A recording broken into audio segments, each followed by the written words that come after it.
Hello. Welcome to Shaun Academy.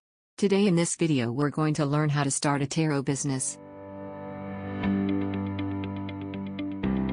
My name is Mary and I will be your business consultant in this video. Now, before we start your tarot business, let's take a closer look at what goes into starting one and how we can make yours profitable. Some tarot readers only work online, while others have a physical storefront. Some set up booths at festivals, fairs, and private parties, while others are starting to do live readings via Skype or phone. As your reputation grows, you may be able to work part-time or full-time. This is a business that can be started with very little money. You'll have years of experience on your side. A computer, phone, internet connection, a good deck of cards that speak to you, and a mobile tent table set up for parties and fairs are all required. You'll also need a good website. You should be able to get started with $5,000. If you decide to hire more readers, the costs of a phone system will add a few $1,000s to the setup. Marketing, basic accounting, and even travel will be your most expensive expenses. Your credit cards will not make a significant dent in your budget.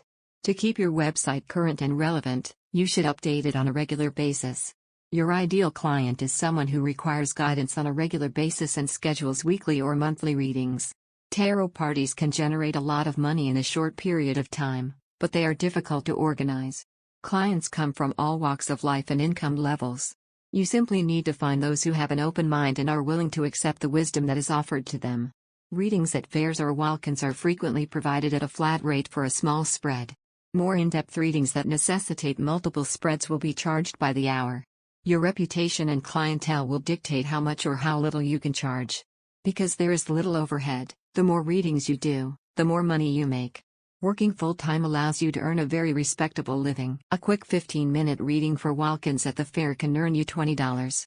You can charge $60 to $80 per hour for more in-depth readings requested by regular clients. Some celebrities pay up to $500 per hour for their personal tarot reader if you have broken into the wealthy clientele. The first year of your tarot business could bring in around $25,000 in revenue. Profits will rise as your clientele expands. Some readers report six-figure incomes, but they are the exception rather than the rule. With time, you'll be able to forego the $20 quickie readings at the fair in favor of the more profitable in-depth readings paid for by wealthier clients. If you found this video useful, please show your appreciation by clicking the like button. Also, let us know in the comments if you'd like us to make a long, comprehensive follow-up video to learn more about how to start a tarot business. Also, don't forget to click the subscribe button to see more videos from Shaun Academy, an extension for education.